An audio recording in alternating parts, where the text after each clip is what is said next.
안녕하세요. 설렁탕집을 운영하고 있는 평범한 40대 여성입니다. 사람이 결혼을 하는 가장 큰 이유는 서로 의지하고 싶은 마음 때문인 것 같아요. 저 또한 그랬고요. 나이가 먹어 늙은 후 옆에 기대고 의지할 사람이 필요하다고 생각했으니까요. 어쩌면 운 좋게도 첫 번째 결혼에 대한 좋은 기억밖에 없었기 때문에 깊게 생각도 하지 않고 섣부르게 결혼을 결정한 거였을 수도 있고요. 사연을 시청하시는 분들 중에서는 결혼을 앞두고 있으신 분이나 재혼을 앞두고 계신 분들이 계실 텐데요. 모든 분들이 결혼에 대해 신중하게 선택을 했으면 하는 마음에서 이렇게 사연을 보내게 되었네요. 저는 실패를 했지만 아직 기회가 있는 시청자분들께서는 올바른 선택을 하시면 좋겠는걸요. 그리고 한 가지 당부해드리고 싶은 것이 있다면 결혼이 나의 인생을 구원해 줄 거라는 생각을 버리는 것이 좋다는 것입니다. 결혼은 인생을 구하는 것이 아니라 그저 공유하는 것이거든요. 저는 25살이란 어린 나이에 첫 번째 결혼을 했습니다. 딱히 사고를 쳤다거나 하는 건 아니었지만 항상 늘 같은 곳에서 곁을 지켜주는 남편을 볼 때면 결혼을 해도 되겠다는 확신이 들었거든요. 친정 부모님이나 시부모님이나 두 분 모두 저희의 결혼을 찬성하셨기에 저희는 양가 부모님의 축복을 받으며 식을 올릴 수 있었어요. 결혼 후 저희 부부는 각자의 전공을 살려 일을 했는데요. 결혼한 지 1년이 지나자 시어머니께서는 설렁탕집을 운영하자 권하셨어요. 남편은 극구 반대를 했지만 말이에요. 사실 시부모님께서는 50년이 넘는 시간 동안 설렁탕집을 운영하시며 남편을 키우셨어요. 종업원을 쓰기는 했지만 연세가 있으신 두 분께서 젊은 사람도 없이 그 큰 설렁탕 가게를 운영한다는 것은 체력적으로도 정신적으로도 많이 힘든 일이었죠. 남편도 그걸 알기에 가게 일이라면 진절머리를 치며 반대를 한 것이었고요. 남편은 시부모님에게 설렁탕 가게를 접거나 다른 사람에게 넘길 것을 권했지만 가게를 운영하면서 벌어들이는 금액이 상상 이상이었거든요. 시어머니께서는 죽어도 설렁탕 가게를 이어받지 않겠다며 버티는 남편을 보며 전전긍긍 하셨습니다. 결국 보다 못한 제가 설렁탕 가게를 운영하겠다며 손을 들게 되었죠. 직장을 다니며 푼돈을 벌 바에는 시부모님과 함께 설렁탕 가게를 운영하며 큰 돈을 버는 것이 더 낫겠다고 생각했거든요. 어릴 때부터 어깨너머로 가게를 도왔던 남편은 힘든 일이라며 극구 반대를 했지만 이번만큼은 고집을 부리고 말았네요. 저라도 가게 일을 하지 않으면 대대로 내려오던 설렁탕집의 대가 끊기는 거잖아요. 남편의 앞에서 의기양양하게 말하기는 했지만 처음에는 힘들었어요. 일단 해가 뜨지도 않는 새벽에 일어나는 것부터가 문제였죠.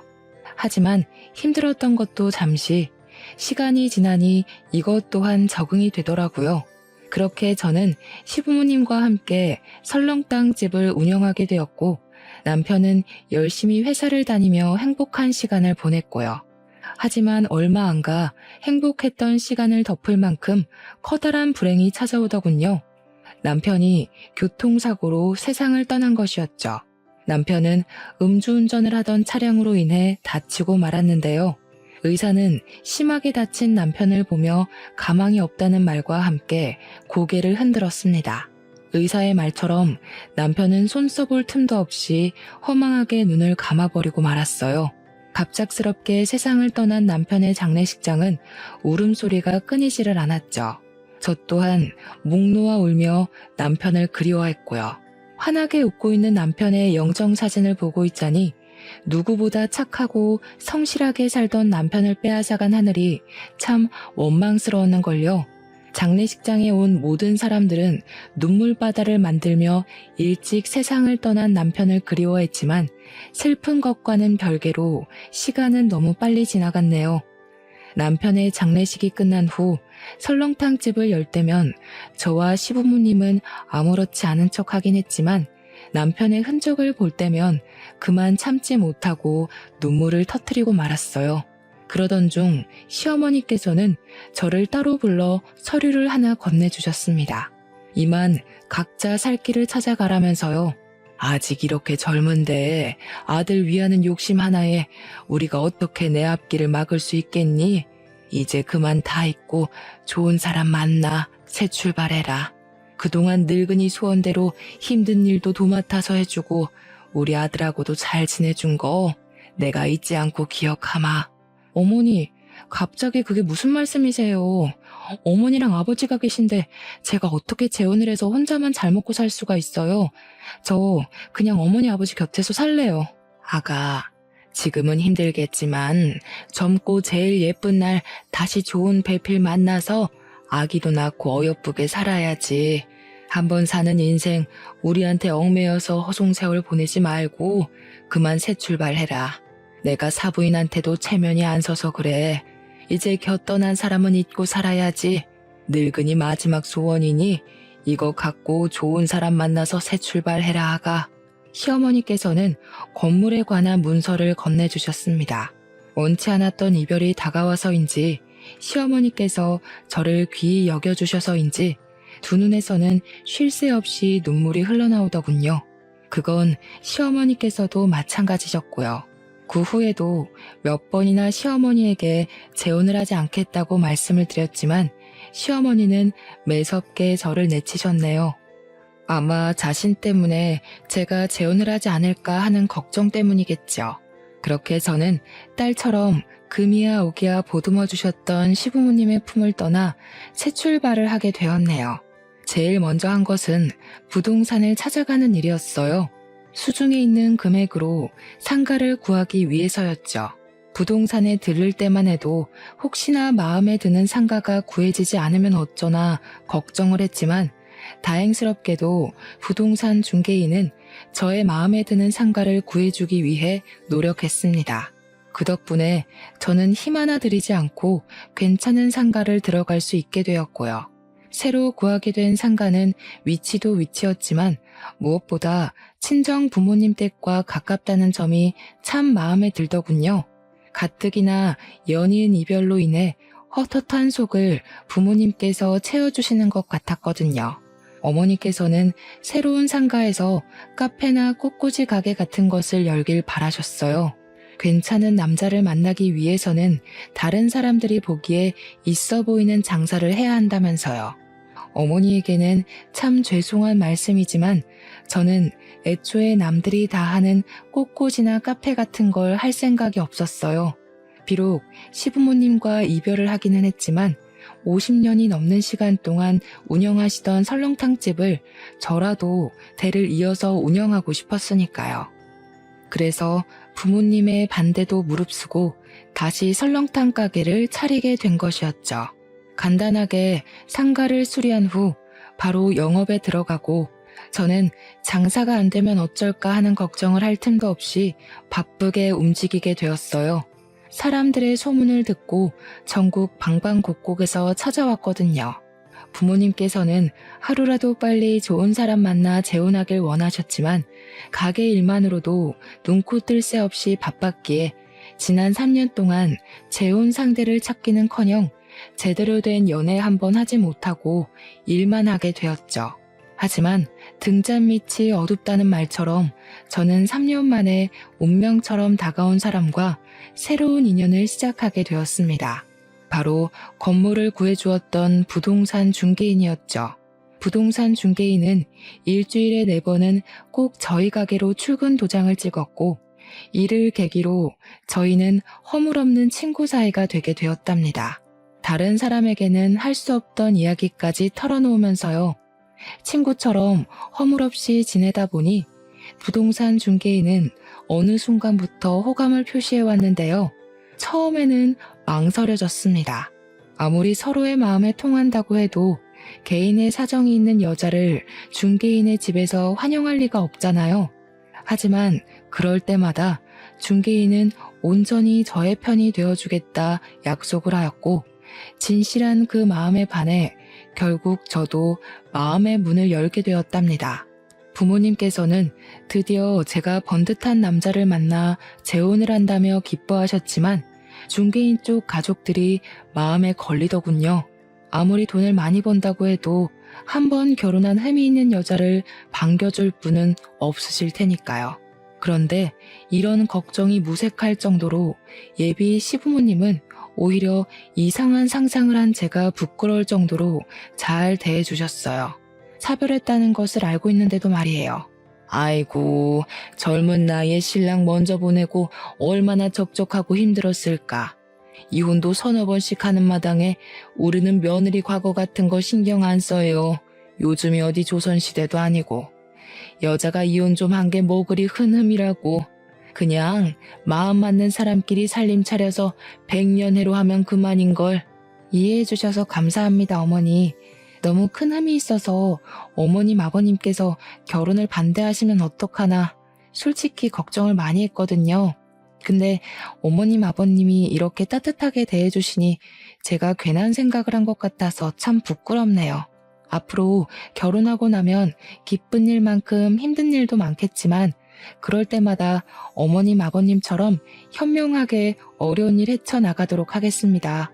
우리 며느리가 좋은 대학 나왔다고 하더니 역시 배운 사람은 뭐가 틀려도 틀려. 아, 결혼해서 지지고 볶고 싸워도 이혼 안 하고 살겠다는 말을 이렇게 고급스럽게 하잖아. 안 그런가, 임자? 당신, 괜히 결혼도 안 한 애들 앞에서 이방정 떨어서 집안 망신시키지 말고 점잖게 좀 있어요. 결혼도 안 한 마당에 시아버지가 무게도 없이 촐싹거리면 며느리가 당신을 뭐라고 생각하겠어요? 제발 채통 좀 지켜요. 우리 이이가 아가씨 같은 며느리 볼 생각에 기뻐서 호들갑을 떤 거니까 너무 안 좋게 생각하지는 말아요. 알았죠? 그럼요. 오히려 아버님께서 워낙 밝으셔서 좋은걸요. 제가 기준 씨도 잘 만났지만 어머님, 아버님 같이 다정하고 쾌활하신 분과 가족이 될 수 있어서 참 다행인 것 같아요. 그럼요. 우리 집이 돈이 없어서 그렇지 화목하기는 얼마나 화목한데 아가씨는 우리 집에 시집 온 걸 감사하게 생각해야 된다니까. 어머님, 아버님을 보니 이 사람과 결혼을 결심하길 참 잘했다는 생각이 들었어요. 아무리 남편이 좋다고 해도 시부모의 등살 때문에 부부의 인연을 다하지 못하고 헤어지는 사람들이 얼마나 많은데 저희 시부모님께서는 힘이 있는데도 불구하고 흔쾌히 저를 가족으로 받아주시니 참 감사한 일이었죠. 결혼을 한 후에는 하루하루가 행복했습니다. 남편과 함께 신혼을 즐기고 있자니 오랫동안 잊고 있던 행복감이 물밀듯이 밀려왔는걸요. 한 가지 아쉬운 것이 있다면 시부모님께서는 가끔씩 아무런 연락도 없이 불쑥불쑥 신혼집을 찾아오신다는 문제가 있었지만 그건 큰 문제가 되지 않았어요. 가끔 불편하기는 해도 모든 것이 친해지고 싶어서 한 행동이신 거니까요. 곧 가족으로서 빠르게 적응하고 나면 이런 행동은 없어질 거라고 굳게 믿었고요. 하지만 이건 어디까지나 혼자만의 착각이더군요. 시부모님께서는 쾌활하게 가족으로 맡아주신 것이 아닌 잠깐 자신들의 욕심을 위해 쾌활한 척 탈을 쓰고 연기를 하고 있는 것이었죠. 결혼한 지 4개월이 조금 넘어갈 무렵 시어머니의 생일잔치로 인해 모든 가족들이 시댁으로 모이게 되었는데요. 시어머니께서 받은 모든 선물을 받으신 후 술판이 벌어지게 되었어요. 술잔을 주고받던 중 술기운이 잔뜩 오른 남편은 도련님에게 실언을 하게 되었습니다. 설렁탕 가게를 운영하며 얼마를 벌어들이는지 대략적인 수입을 공개해버린 것이죠. 남편의 입을 막아보려 했지만 한번 뱉어진 말은 다시 주워 담을 수가 없었고 수입 이야기를 들은 도련님은 두 눈을 동그랗게 뜨며 놀란 표정을 지었네요. 아마도 평범한 설렁탕 가게를 운영하면서 대기업에 다니는 자신보다 경제적으로 더 풍족할 줄은 몰랐던 모양이었어요. 약간의 정적이 있은 후 도련님은 농담 반 진담 반으로 툭툭 농담을 던지기 시작했죠. 기분 좋은 농담이었다면 저 또한 웃는 낯으로 대했겠지만 도련님이 건넨 농담은 상당히 기분이 나쁘더라고요. 시댁 식구들이 다 모인 자리에서 전 남편의 이야기를 꺼내니 기분 좋게 대하는 것이 더 이상한 거잖아요. 이야, 우리 형수님 지금 보니 완전 날로 먹으면서 돈 버시네. 요즘 사람들 설렁탕이라면 잘 먹지도 않아서 간신히 입에 풀칠이나 하고 사실 줄 알았거든요. 의외네요. 힘 하나 안 들이고 떼돈 벌 줄 알았으면 나도 뼈 빠지게 공부해서 취업하는 게 아니라 설렁탕집이나 여는 건데. 말 나온 김에 나도 회사 때려치우고 설렁탕 가게나 하나 차릴까 봐요. 제대로 된 대학도 안 나온 형수도 이만큼 돈 벌어서 먹고 사는데 나라고 못할 건 없잖아요? 역시 우리 아들은 좋은 대학을 나와서 그런가 머리 하나는 기가 막히게 좋다니까. 여자 혼자 일하는 게 얼마나 힘든 일인데. 아가, 이참에 내 시동생한테 가게를 맡기는 게 어떻겠니? 원래 장사든 큰일이든 남자가 나서서 해야 잘 되는 법이잖니. 물론 여자 혼자서 그 큰 가게 운영한 것도 참 대단한 일이긴 하지만 그래도 가게 명의는 남자 이름으로 되어 있어야지. 그래야 무슨 일이 생겨도 든든한 남자 뒤에 숨어서 덕을 보지 않겠어? 그럼 저희 가게를 도련님 명의로 바꾸라는 말씀이세요? 그래, 갑작스럽겠지만 시간 지나고 보면 이 시엠이 말대로 하길 참 잘했다고 생각할 거다.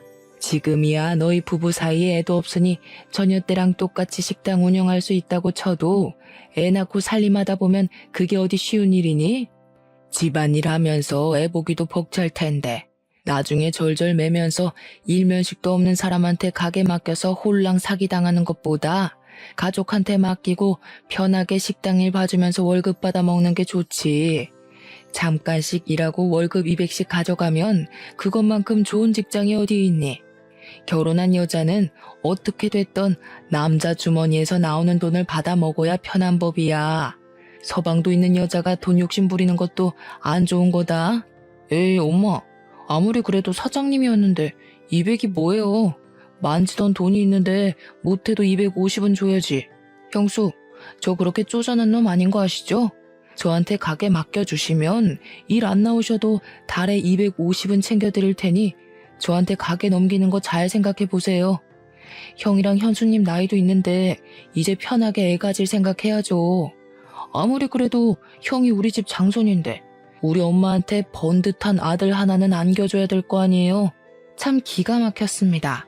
정중하게 부탁을 해도 분점을 내줄까 말까인데 아예 가게 명의를 도련님 앞으로 바꾸라니요. 실망한 것도 한두 가지가 아니었지만 그 중에서도 제일 기가 막힌 것은 아이를 낳으면 당연히 육아는 엄마의 몫이라고 생각하는 시어머니의 행동이 제일 어이가 없었네요. 아이를 낳는 것은 부부 두 사람의 노력으로 이루어지는 건데 아이를 키우는 것은 온전히 엄마만 해야 된다니요. 말이 안 되잖아요. 입을 꾹 다물고 있자 도련님은 제 손을 잡고 일어나며 당장 명의부터 바꾸자고 말을 하더군요. 콧노래를 부르며 겉옷을 걸치는 시어머니도 강제적으로 손을 잡아 끄는 도련님도 참 뻔뻔하다는 생각이 들었습니다. 이대로 멍청하게 있다간 아무런 노력도 안 한 사람들에게 그대로 가게가 먹혀버릴지도 모른다는 불안감도 같이 느꼈고요. 그래서 도련님에게 잡힌 손을 빼내며 단호하게 설명을 했죠. 아무리 생각해도 이건 아닌 것 같네요. 제가 설렁탕 가게 운영하는 3년 동안 도련님이 저한테 도움 준 적 한 번도 없잖아요. 어머니도 마찬가지고요. 말이야, 제가 걱정되어 그러는 거라고 하지만 실상은 지금 운영하는 가게가 돈이 잘 벌린다고 하니까 어떻게든 가게에 자기 숟가락 올리려고 용쓰는 거잖아요. 지금 도련님이 하시는 행동은 남의 재산 날로 먹으려고 하는 도둑놈이랑 다를 게 없는 거예요. 형수 말씀이 좀 지나치신 거 아니에요? 저도 돈 벌 만큼 버는 놈입니다. 도둑이라뇨. 듣기 거북하네요. 제가 말하는 게 듣기 거북하셨나요? 저도 똑같아요. 노력이라고는 털끝만큼도 안 한 사람이 돈 된다는 말에 군침 흘리면서 유관이 뭐니 쓸데없는 말 갖다 붙이면서 가게를 통째로 삼키려고 하는데 기분이 좋을 리가 없죠. 가족이라고 이름표만 붙여놓는다고 해서 모든 일이 용서되는 건 아니잖아요. 아가, 너 지금 시애미도 있는데 시동생한테 그게 무슨 말버릇이냐? 도련님한테 버릇없이 굴었던 건 사과드리겠지만 어머니께서도 다 가족이 되는 과정에서 겪는 문제라고 생각하고 너그럽게 이해해주세요. 피 섞인 가족들끼리도 돈 때문에 싸우는 세상에 피 한 방울 안 섞인 가족끼리 돈 문제 가지고 싸우면 얼마나 보기 흉하겠어요. 조금 정없이 들릴 수도 있겠지만 이렇게 선을 그어놔야 나중에 돈 문제로 얼굴 붉힐 일이 없죠. 계획대로 가게를 갖지 못해서인지 아니면 자신의 잘못을 꼭 집어 민망했기 때문인지 시어머니와 도련님의 얼굴은 붉게 상기되어 있었습니다. 결혼한 지 1년도 안 된 며느리가 자신들에게 따박따박 말대답을 할 줄은 꿈에도 몰랐겠죠. 하물며 저는 한번 결혼을 했다는 흠까지 달고 있었으니까요. 저 또한 시댁 식구들과 얼굴을 보고 부딪히며 돈 문제로 싸우고 싶지는 않았어요. 하지만 처음부터 허술한 모습을 보인다면 다음에는 더 큰 것을 바랄 게 틀림없었기에 어쩔 수가 없었는걸요. 도련님과 싸움이 있은 후 저를 대하는 시부모님의 태도는 전과는 많이 달라졌습니다. 설거지조차 하지 못하게 하셨던 시부모님께서는 소위 말하는 시자 노릇을 하기 시작했거든요. 밤 11시가 넘는 시간에 자신의 다리가 아프다는 이유로 차로 1시간이 넘게 가야 하는 시댁으로 저만 부른다거나 허락도 없이 집에 들어와 살림살이에 대한 꾸중을 늘어놓는 행동을 서슴없이 하셨죠. 이쯤 되면 왜 이혼을 하지 않고 살았냐고 물어보실 텐데요. 이유는 간단했습니다. 시댁 식구들 사이에서 남편은 갈등을 중재하기 위해 부단히 노력을 했으니까요. 하루하루 살얼음판 같은 시간을 보내던 중 도련님께서도 결혼을 하며 아파트로 이사를 가기로 했는데요. 아쉽게도 1억이 모자라 평수가 작은 집으로 이사를 가야 된다고 하소연을 하더군요. 그 말을 듣자마자 시어머니는 점수를 딸 수 있는 좋은 기회라며 당장 통장을 털어 1억을 보태라고 말씀을 하셨고요. 빌려주는 것이야 그럴 수도 있겠지만 눈치를 보아하니 도련님은 1억을 꿀꺽할 생각인 것 같았어요. 그래서 단칼에 거절을 했죠. 적은 돈도 아니고 억이나 되는 돈을 남의 손에 쥐어줄 수는 없는 일이잖아요. 남이 쓰던 중고품을 불쌍해서 걷어줬더니 어디 감히 시댁 어려운 줄을 모르고 따박따박 말대답을 해. 네 어미가 집에서 시부모 앞에서 말꼬리 잡으면서 대들라고 그렇게 버르장머리 없이 가르치던? 이래서 남 손뜻한 헌건 집에 들이는 게 아니라고 했는데 어떻게 사람한테 어떻게 중고품이라는 말을 할 수가 있어요? 이 사람이나 되니까 저랑 결혼해서 살아주는 거예요. 이 사람 아니면 저 아직도 노총각 신세 못 면하고 어머니 밑에서 밥이나 축 내면서 살았을 거라고요. 어머니가 이 사람 물건 취급하면서 하대하면 제가 무슨 낯으로 장인어른이랑 장모님을 뵙겠어요? 1억이 땅 파서 나오는 푼돈도 아니고 통장에 1억이 없어서 못 빌려주는 게 저희 잘못은 아니잖아요. 뭐야? 장손이라고 귀 키워놨더니 어디 저런 되바라진 것한테 올려서 어미한테 대들어? 남들한테 웃음 팔고 술 팔아 장사하는데 통장에 1억이 없기는 왜 없냐? 그저 저 몹쓸 것이 피 한 방울 안 섞인 시댁 식구들한테 돈 쓰기가 아까우니까 발 빼는 거지. 나는 가족한테 돈 아끼면서까지 구두쇠짓 안 한다.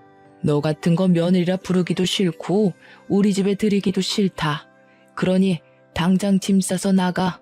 어머니, 정말 왜 이러세요? 저 어머니 아들이기 전에 이 사람 남편이에요.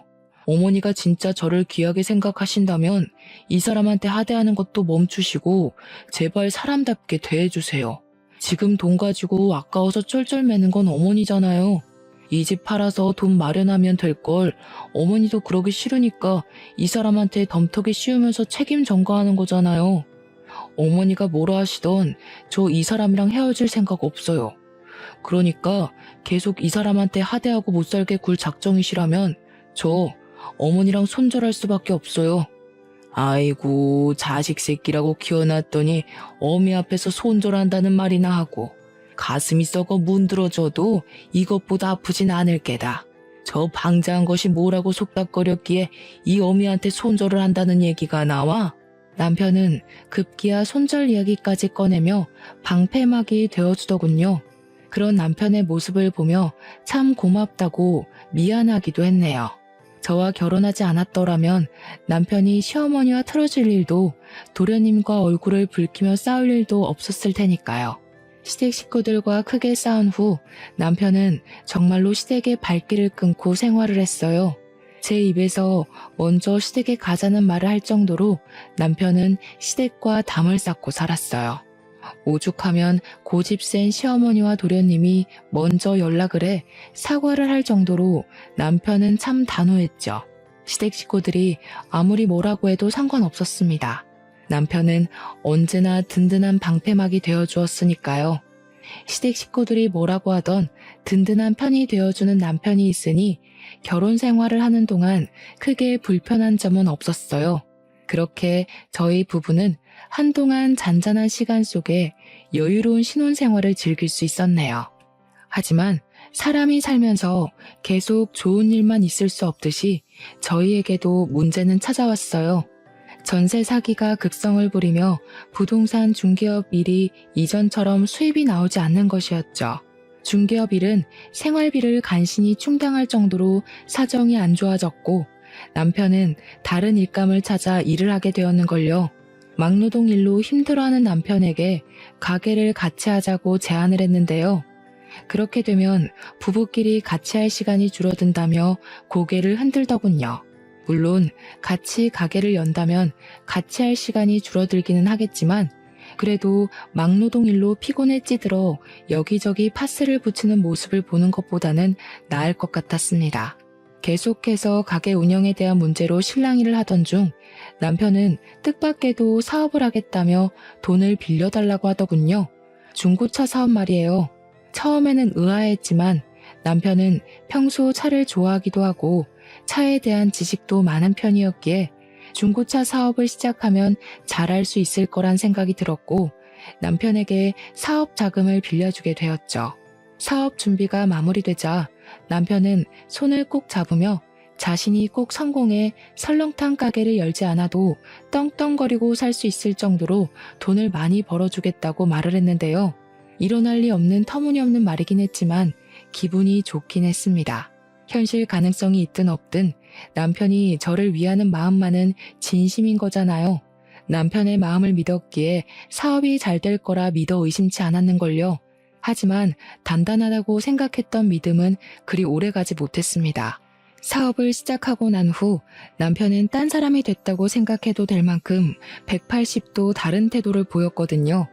성실하게 일하기는커녕 남편은 해가 중천에 뜰 때까지 침대에서 한 발자국도 움직이지 않고 버티며 핸드폰 게임만 했어요.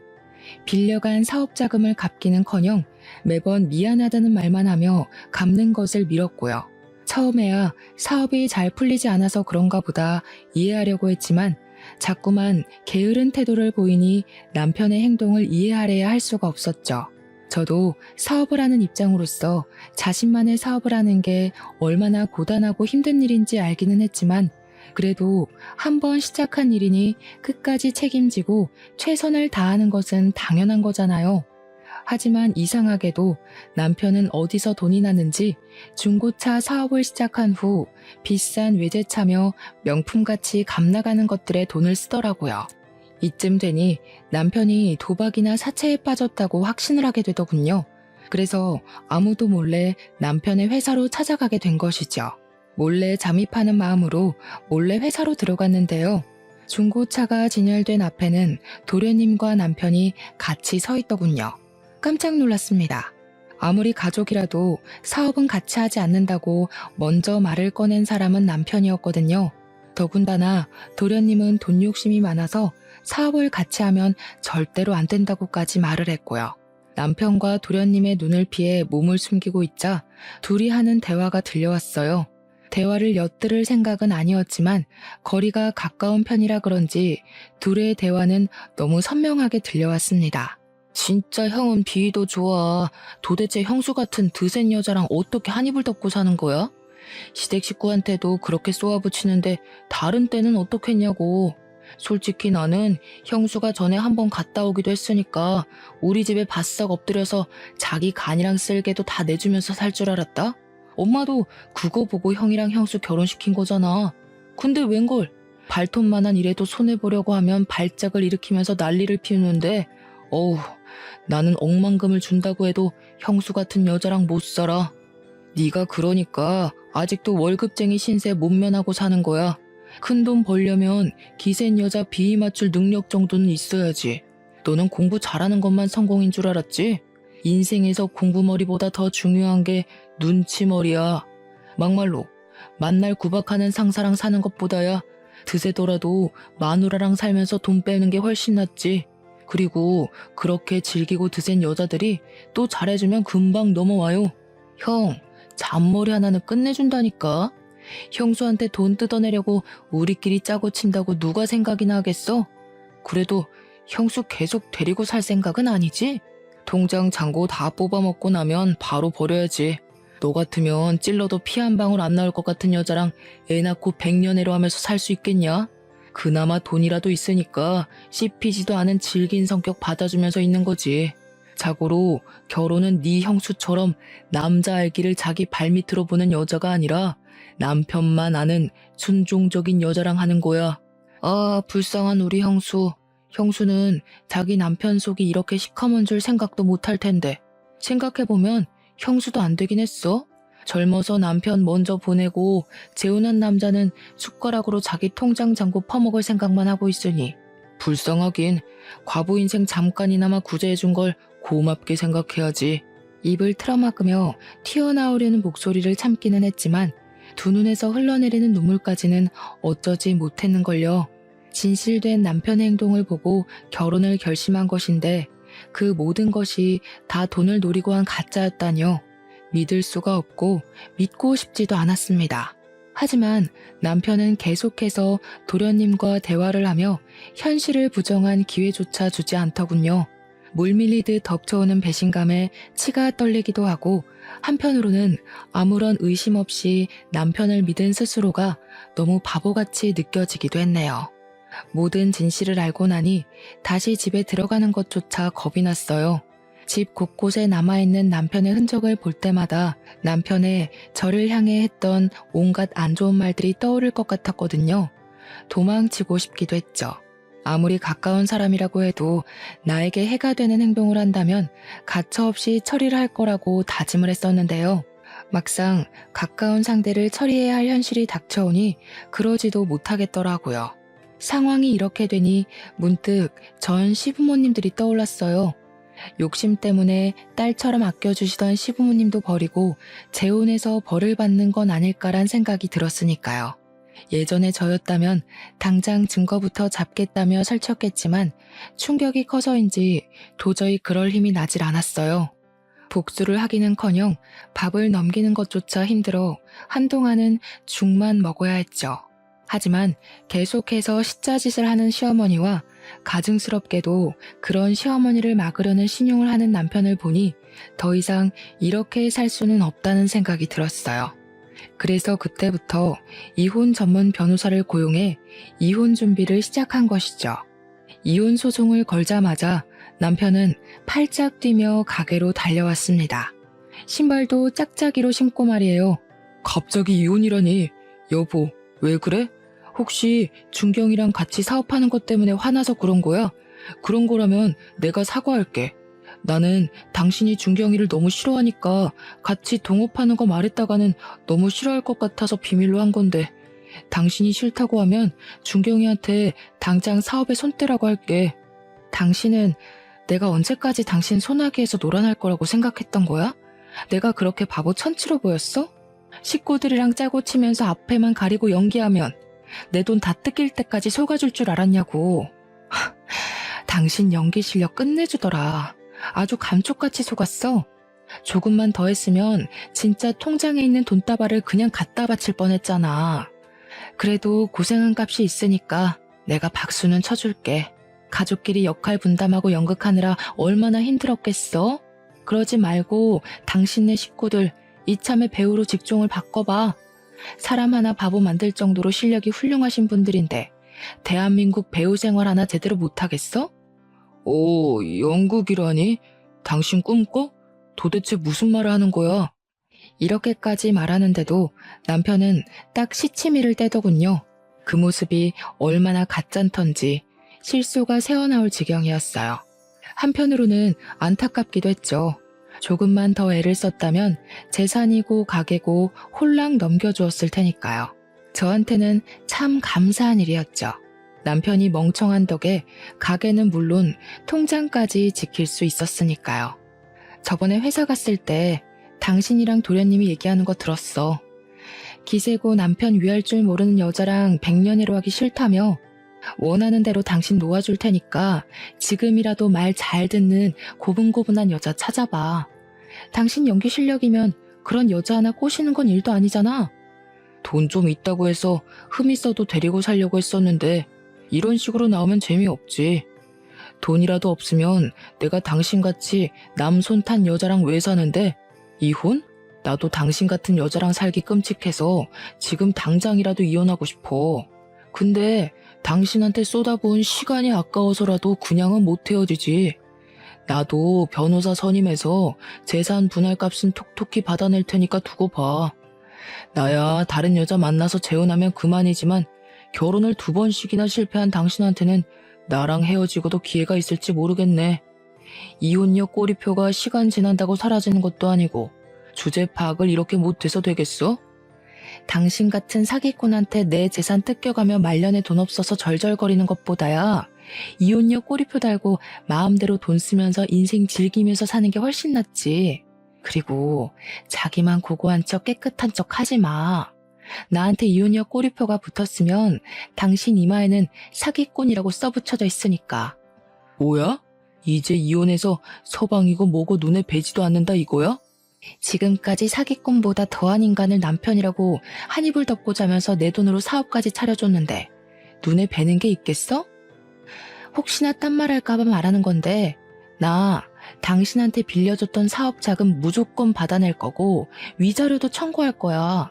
어이구, 돈도 많으신 양반이 그깟 5천만 원이 아까워서 소송을 건다고? 나는 가만히 있을 것 같아?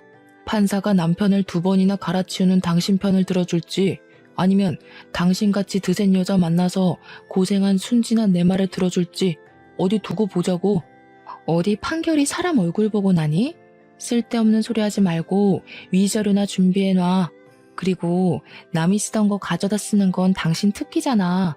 그래서 나랑 결혼도 하고 남의 타던 중고차도 가져다가 파는 거지. 남이 쓰던 흠 있는 여자 주워서 결혼했다고 신세 탓하지 말고 제발 주위를 돌아봐. 당신 눈이 남이 쓰다 버린 중고품 정도밖에 안 돼서 그런 거니까 오히려 본색을 드러낸 남편에게 고마웠습니다. 덕분에 아무런 미련 없이 이혼 소송을 준비할 수 있었으니까요. 이혼 소송을 하며 저희는 별거를 하게 되었는데요.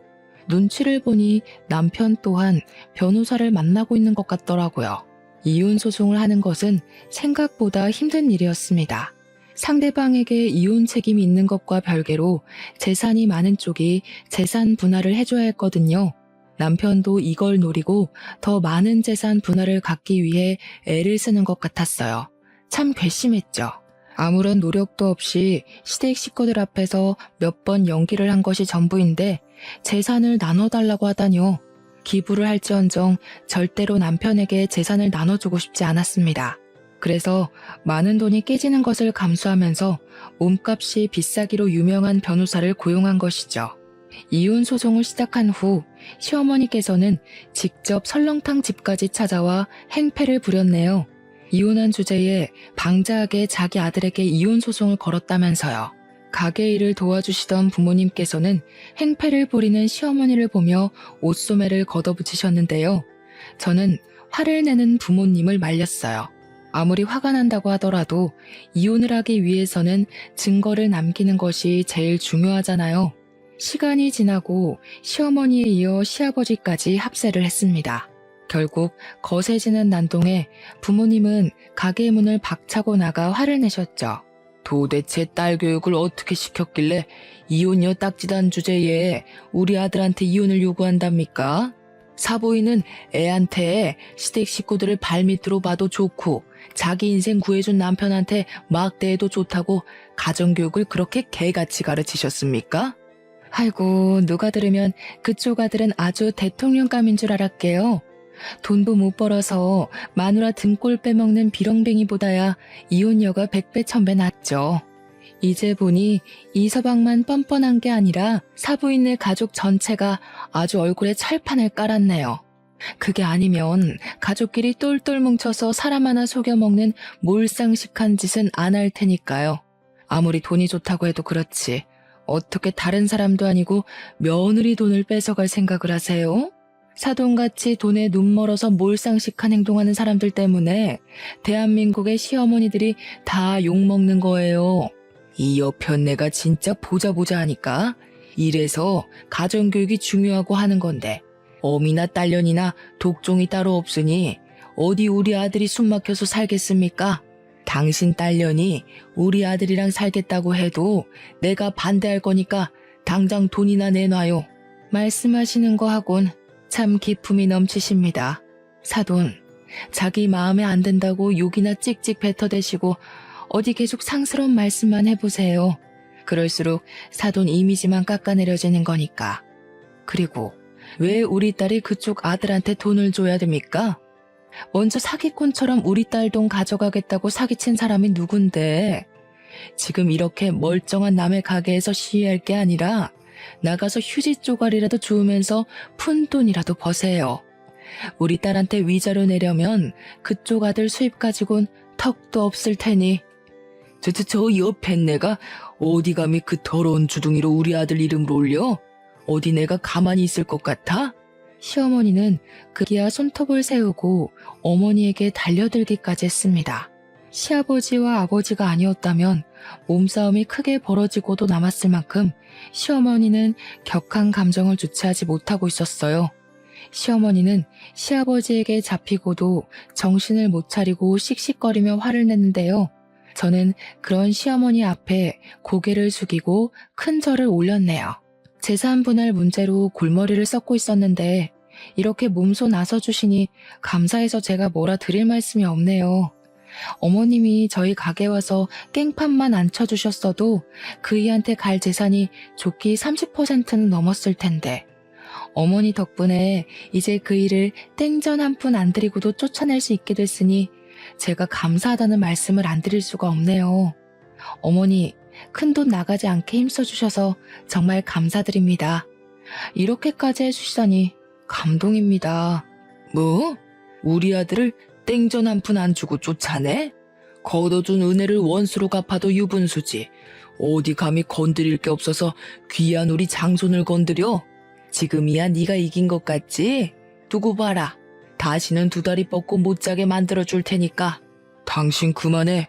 여기서 더 했다가는 재산 분할은커녕 돈도 못 받고 쫓겨날 수 있다고. 돈이 걸린 문제인데 화가 나도 참아야지.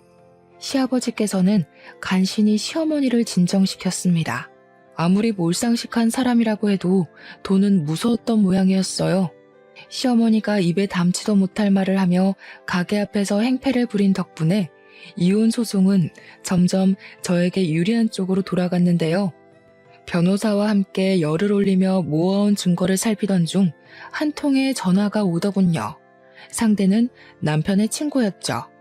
의아해하며 전화를 받자 남편의 친구는 잠시 만나자고 했어요. 일단 만나기로 한 장소로 나가기는 했지만 그래도 머릿속에는 계속 의문이 들었네요. 남편 친구는 마리아 친구지 사실은 남편과 사이가 별로 좋지 않았거든요. 결혼식 이후 한 번도 보지 않을 정도로 말이에요. 딱 한 번밖에 보지 않은 사이였기에 만나지 않았는데도 어색한 공기가 느껴지는 것 같더라고요. 그런데 남편 친구를 만난 순간 그런 시시한 어색함 따위는 금세 잊고 말았습니다. 남편 친구는 다짜고짜 고개를 숙이며 제발 도와달라고 부탁을 했으니까요. 처음에는 당황스러워 어쩔 줄을 몰라 했지만 숨겨진 사정을 듣고 나니 남편 친구의 행동에 고개를 끄덕이게 되었어요. 사실 남편이 도련님과 운영하는 중고차 사업은 둘만 하는 것이 아니라 정과가 있는 깡패들과 함께하는 것이더라고요. 합법적인 방법으로 사업을 했다면 괜찮겠지만 문제는 남편이 하는 일이 합법적이지 않다는 것이었죠. 남편은 중고차를 사고 파는 과정에서 나이가 어린 사람들을 중심으로 폭행과 협박을 서슴지 않으며 자기들이 편한 대로 이득을 취한 것이죠. 강력계 형사로 일을 하고 있는 남편 친구는 사촌 동생을 통해 우연히 알았던 거고요. 남편은 친구의 사촌 동생에게 자신이 했던 대로 깡패를 동원해 반협박식으로 폐차 직전의 중고차를 비싼 가격에 팔아버렸거든요. 모든 사실을 알고 나니 남편을 절대 용서할 수 없었어요. 한 점 부끄러움 없이 번 제 돈으로 다른 사람에게 피해를 주며 돈을 벌다뇨. 그건 물건을 팔고 합당한 이득을 취한 것이 아니라 그저 무력을 사용해 돈을 빼앗은 거잖아요. 남편 친구를 도와주기로 한 후 바로 택시를 타고 남편 회사로 향했습니다. 차를 타고 간다면 남편에게 덜미가 잡혀 증거를 잡기는커녕 오히려 역효과가 나타날 수도 있으니까요. 그런데 뜻밖에도 남편이 불법적인 일로 돈을 벌고 있다는 증거보다 먼저 알게 된 중요한 사건이 있었어요. 바로 남편이 다른 여자와 외도를 저지르고 있다는 것이었죠. 남편은 제가 와 있는 줄도 모른 채 다정하게 내연녀와 깨어는 채 비싼 외제차를 타고 어디론가 향하더군요. 남편이 외도를 저지르고 있다는 것을 발견했을 때는 배신감이 들기는 했지만 그렇다고 사경을 헤매며 모든 것을 포기할 정도로 힘들지는 않았네요. 이미 남편이 회생 불가능한 쓰레기인 걸 안 상태였기에 크게 충격적이지 않았거든요. 남편이 외도를 저지르고 있는 것을 카메라에 잘 담은 후 담장 너머로 사무실을 크게 돌았는데요. 아무래도 혼자서 증거를 잡기는 어렵겠더라고요. 그래서 친한 동생에게 사정을 말한 후 남편 회사에 청소부로 취업을 해달라고 부탁을 하게 되었죠. 마침 남편의 회사에서는 청소부를 구하고 있었기에 참 다행스러운 일이었죠. 그렇게 한 달 동안 친한 동생은 착실하게 자신이 모은 증거를 가져다 주었는데요. 모아놓은 증거를 본 순간 서류를 바닥에 떨어뜨리고 말았습니다.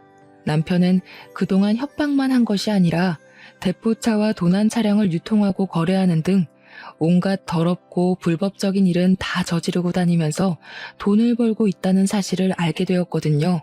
남편이 고쳤을 수 없는 쓰레기라는 것은 알고 있었지만 이 정도 악질일 줄은 몰랐는걸요. 고생해서 증거를 모아준 동생에게 두둑한 보상을 한 뒤 바로 남편 친구에게 전화를 걸었죠.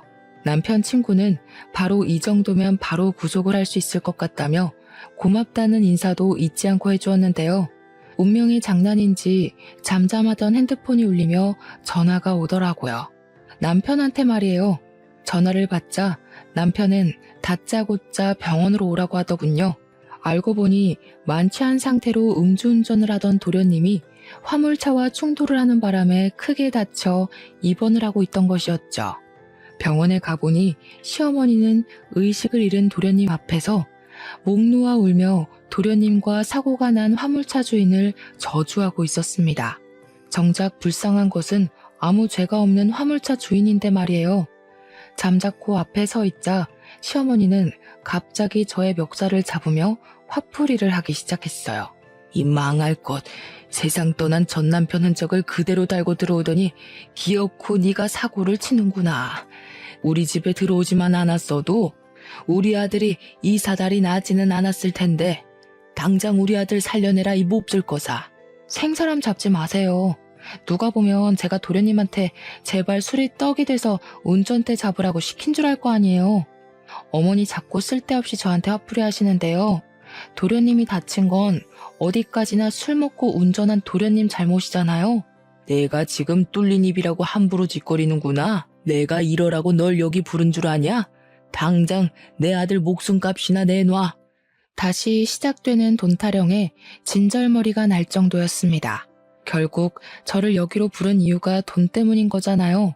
다시 막무가내로 나오는 시어머니에게 한 소리를 하고 싶었지만 남편 친구에게서 전화가 오더군요. 남편을 구속하기 위해 현재 있는 위치를 알려달라고 하는 것이었죠. 그렇게 위치를 알려준 지 얼마 뒤 남편 친구는 다른 형사들을 데리고 병원으로 들어왔습니다. 저는 남편 친구에게 위치를 알려주기 위해 앞장섰고요. 그런데 남편 친구와 함께 병실 안으로 들어오자 남편은 눈이 뒤집혀서 추궁을 하기 시작하더군요. 자신 몰래 바람을 피웠냐면서요. 어이가 없었습니다. 자신은 대놓고 다른 여자와 의도를 즐겨놓고 추궁을 하다뇨. 식당에서 해프게 웃음 흘리고 다닐 때부터 알아봤어야 하는 건데 바람을 피워도 하필 내가 아는 사람이랑 피울 건 뭔데? 그래, 결혼도 2번 했는데 바람이라고 못 피울 거야 없지. 원래 유책 배우자는 가지고 있던 재산 더 내놔야 되는 건 알고 있지. 이 일을 계기로 당신 가지고 있는 재산은 깡그리 긁어올 테니까 각오해. 마누라 재산 탐내기 전에 같이 경찰서부터 가줘야겠는데 이 자식이 남의 마누라랑 바람 피운 주제에 경찰서는 무슨 경찰서야? 형사식이나 되는 놈이 남의 마누라랑 바람 피운 주제에 뭐가 그렇게 잘나고 당당하게 고개를 빳빳이 들고 있는데 나 너한테도 상간남 소송 걸 테니까 두고 봐. 남편 친구는 아직도 정신을 차리지 못하는 남편을 한심하게 쳐다본 후 밖에서 대기하고 있던 형사들을 불러 남편의 손목에 수갑을 채우게 했습니다. 그제야 현실을 깨달은 남편이 당황하며 설설 기기 시작했고요. 환자가 있는 병원에서 무슨 행패냐? 형사라는 자식이 어디 죄 없는 내 아들 손목에 수갑을 채워? 죄를 지었으니까 수갑을 차는 거죠. 불법적인 일하면서 남의 눈에 피눈물 나게 했는데 이 정도 수갑 차는 거야 대수도 아니죠. 남편 친구는 그동안 남편이 저질렀던 모든 악행을 간단하게 설명했는데요. 그 말을 듣자마자 시어머니와 남편은 금세 바닥에 무릎을 꿇으며 싹싹 빌기 시작했습니다. 제발 감옥에 가지 않을 수 있게 도와달라면서요. 나 이대로 감옥 가면 당신한테 위자료 주기는커녕 빌렸던 돈 원금도 못 갚을지 몰라. 우리 사이가 틀어져서 이혼하는 건 맞지만 당신 돈은 지켜야 할 거 아니야. 그러니까 비싼 변호사 써줄 거지? 내가 정신 나갔다고 원금보다 비싼 돈 발라가면서 당신한테 비싼 변호사 붙여주게? 왜? 그동안 깡패들이랑 순진한 젊은 애들 협박해서 돈 맛볼 때는 이렇게 수갑차게 될 거라고는 생각도 못했나 보지? 쓸데없는데 힘 빼지 말고 그냥 조용히 가서 죗값이나 달게 받아. 그게 당신이 할 수 있는 유일한 속죄의 길이니까. 아이고 아가, 작은 애도 사경을 헤매는 와중에 우리 장손까지 없으면 나는 어떻게 살라고. 이 늙은이 마지막 소원이라 생각하고 제발 도와주렴. 내가 이렇게 싹싹 피마. 어머니, 남들 괴롭히고 죄 지은 게 어머니가 무릎 한번 꿇는다고 해서 없어지는 건 아니잖아요. 어머니가 저한테 맨날 하시던 말씀 있잖아요. 제대로 교육도 못 받아서 이혼도 2번씩이나 하고 사는 거라고. 어머니도 마찬가지세요. 어머니가 아들을 양심 없게 키우신 덕분에 이 사람 죗값 받는 거니까 업보라 생각하고 너무 억울해하지 마세요. 시댁 식구들은 뒤늦게 잘못을 빌며 바닥에 엎어졌지만 이미 늦은 후였습니다. 남편은 조사를 받은 후 6개월간의 사업정지와 2천만 원의 벌금형이 내려졌죠. 남의 돈을 빼앗은 악질짓을 해놓고 고작 벌금형으로 끝난다는 것이 화가 나더군요. 하지만 벌금형을 받은 후 중고차 사업은 망하기 직전까지가 정리가 됐으니 죗값을 받은 셈이긴 했지만요. 사업을 접은 후 남편은 툭하면 가게를 찾아와 2번 이혼 후 혼자 살면 안 좋은 점들을 나열하며 재결합을 요구하는데요. 차라리 사람들의 손가락질을 받으면 받았지 죽었다 깨어나는 한이 있더라도 남편과 다시 잘해볼 생각은 손톱만큼도 없습니다. 애원이 통하지 않자 남편은 시부모님까지 데리고 와 같이 엉터리로 적힌 각서를 내밀며 다시 잘해보라고 말을 했어요. 각서에는 2번 다시 시댁과 연락하지 않겠다는 내용이 적혀 있었고요. 아들이 재결합하지 않는다고 하자 쪼르르 달려와 같이 무릎을 꿇기까지 하는데 시댁과 연을 끊고 산다니 절대 지켜지지 않을 내용이었죠. 자꾸 가게 찾아와서 영업 방해할 시간 있으면 나가서 돈이라도 벌어. 나한테 빌린 돈 아직도 안 갚았잖아. 위자료에 빌린 돈에 갚을 게 한두 가지가 아닌데 태평하게 무릎이나 꿇고 있으면 어떡해. 나는 당신한테 10원 한 장까지 다 받아낼 거니까 소송 걸리기 싫으면 가서 돈이나 벌어. 아무리 내가 잘못을 했다고 해도 같이 산 세월이 있는데 이 정도 잘못은 눈 감아줘야 되는 거 아니야? 앞으로 내가 잘할게. 인생에 딱 한 번 있을 실수라고 생각하고 제발 받아줘. 지금 당신을 다시 받아주면 이 일을 시작으로 사는 내내 사고치고 돌아다닐 텐데 내가 뭐가 아쉬워서 당신이 질질 흘리고 다닌 뒤치다거리만 하고 살아야 되는데 나 이래야 되니까 쓸데없는 소리 하지 말고 당장 나가. 자꾸 가게 앞에 버티고 서 있으면 당신 친구 부를 거야? 당신도 자존심이라는 게 있을 텐데 또 불미스러운 일로 친구 얼굴 보고 싶지는 않을 거 아니야. 재결합이 실패하자 남편은 작전을 바꾸었는지 말도 안 되는 금액을 부르며 재산 분할을 요구했어요. 원래라면 결혼한 지 3년이 지난 후였기에 남편에게 가지고 있던 재산을 나눠주는 것이 맞았지만 남편이 저지른 사건과 외도를 한 것을 증거로 제출하니 반대로 남편이 저에게 위자료를 줄 처지가 되었죠. 남편은 제발 위자료를 받지 말아달라며 부탁을 했지만 저는 그동안 받았던 모욕을 생각해서라도 위자료를 다 받아냈네요. 현재 남편과 모든 것을 끝낸 저는 가게 일에만 열중하며 살고 있어요. 속사정을 잘 알지 못하는 사람들은 여자 기가 세서 이혼을 한 거라면서 수군거리기도 하지만 무능력하고 찌질한 남편 때문에 속을 끓으며 사느니 차라리 혼자서 벌어 놓은 돈이나 펑펑 쓰며 사는 것이 훨씬 나을 것 같다고 생각하게 되었죠. 현재 결혼으로 인해 자신이 하고 있는 일을 그만두기로 결심한 분들이 있다면 절대 그러지 말라고 말씀드리고 싶습니다. 사랑과 별개로 개인의 경제적인 능력은 꼭 필요하니까요. 비록 저는 결혼에 실패했지만 결혼을 앞두신 시청자분들께서는 꼭 행복한 결혼 생활을 하시길 진심으로 바랄게요. 그럼 지금까지 저의 이야기를 들어주신 시청자분들에게 감사의 인사를 올리며 마침표를 찍도록 하겠습니다. 사연을 들어주신 시청자분들 진심으로 감사드립니다.